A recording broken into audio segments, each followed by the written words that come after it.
For over 30 years, Street Fighter has been the epitome of fighters. Each release in its lauded history is distinct with unique systems that form part of its identity. While its roots always remain intact, flourishes expand on the foundation to create intense battles like no other. With the 6th entry in the franchise introducing a full single-player experience and deeper online system, could it be an uppercut above the rest? Central to combat is the drive system. Combining aspects from its rich history, you can initiate the mode in several ways to support both offensive and defensive maneuvers. Learning when and how to use it is exhilarating. The flexible and intricate mechanic offers a layer of strategy that complements the already incredible combat to make Street Fighter VI one of, if not the best fighting game to date. Refreshingly, you begin with a full drive gauge and must manage your usage throughout the fight. This allows you to take calculated risk, unleashing a series of visceral attacks in order to clinch the victory. However, due to the many aspects of the system, it also supports you to bait and reverse strikes to get an advantage on the battlefield. Although your gauge continues to refill throughout the fight, if you overuse your abilities and completely drain your bar, you'll enter burnout. At this point, abilities are compromised, and you are much more susceptible to being stunned. Because of this, you will monitor your use throughout in order to not enter a vulnerable state. This enhances the chess-like tactical approach to fights to create an intoxicating combat system that surpasses previous entries in the series. The multifaceted drive system is a game changer. Similar to focus attacks in Street Fighter IV, Drive Impact is a stylish strike that can power through oncoming attacks to land a significant blow. If you perform this in the right location, you can send the opposition crashing into the wall, which allows you to continue your assault. As you unleash all manner of violent specials, you can add an overdrive to these, which is basically an EX version of the attack. All of this continues to build your special meter, which grants you the opportunity to deliver a cinematic combination. With 3 variations and conditional boost, there are plenty of ways to pummel your opponent. Another manner in which Capcom reinvents the past is with the drive parry. A fan favorite feature in Street Fighter III, this allows you to fend off attacks in a slick martial arts master manner.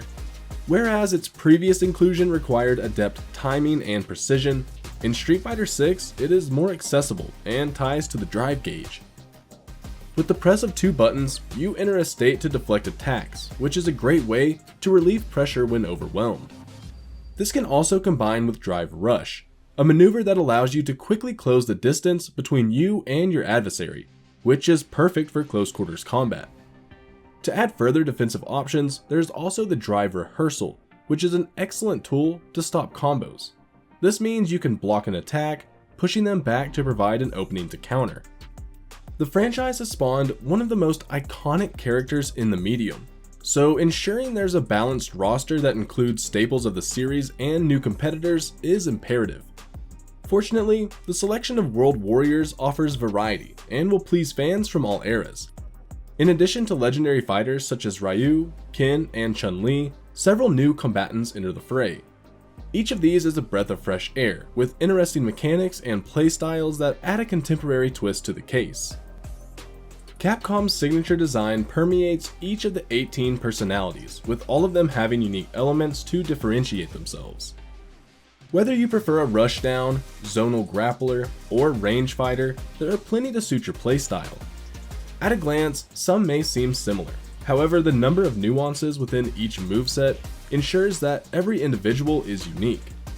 Due to this, the game encourages you to commit to learning the ins and outs of a character in order to compete at the highest level.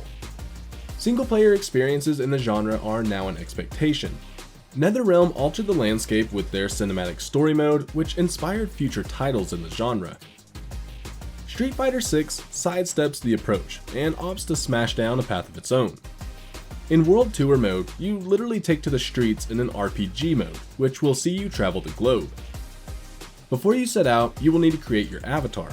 The depth of the creation suite is remarkable. You can tweak almost anything to personalize your bruiser. While this will lead to some strange and silly designs, it opens up the possibility to create literally anyone you want.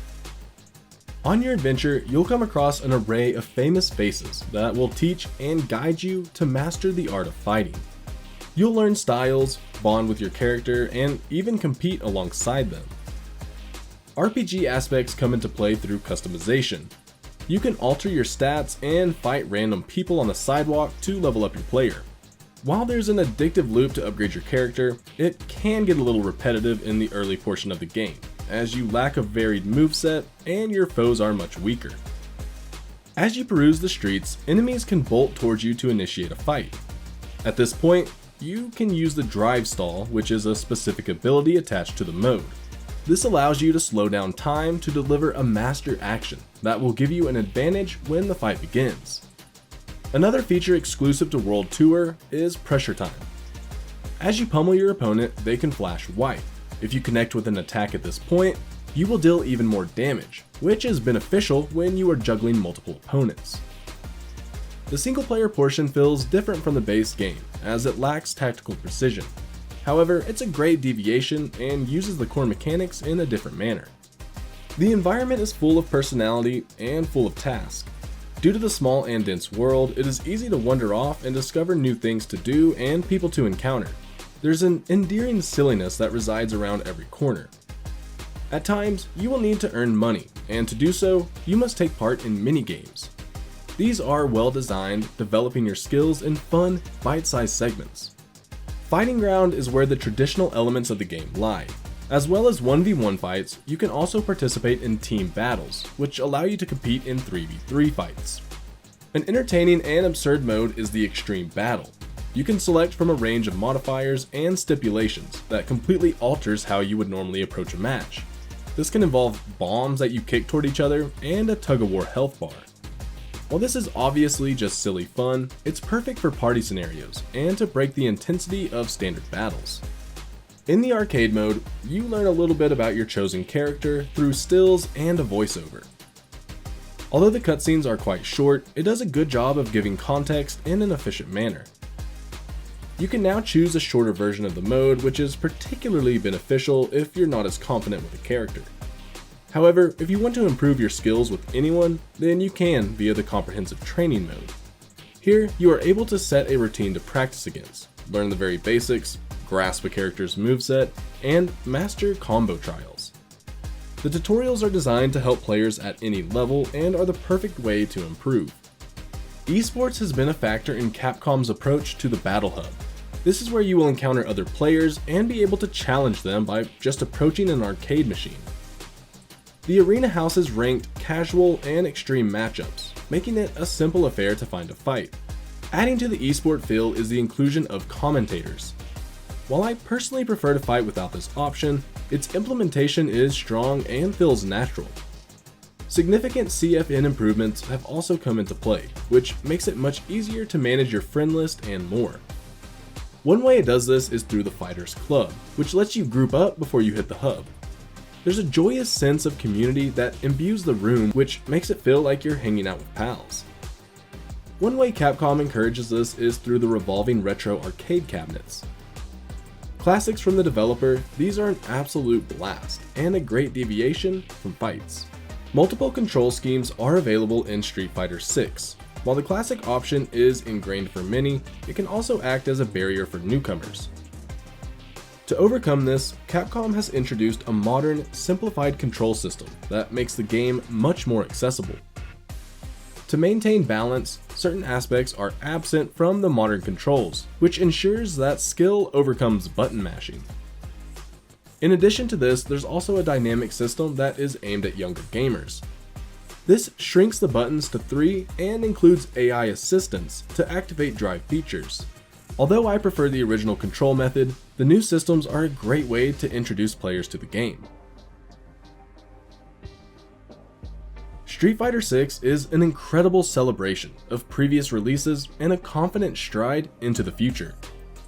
The new drive system adds a multitude of layers to combat, making fights the best they have ever been. Capcom's new approach to single-player content with the World Tour is weird and wonderful, even if it can get a little repetitive. The community-focused approach to online play is a step above its competitors, and the amount of content is insane. Not only is Street Fighter 6 a worthy sequel, but it's also the best fighter to date.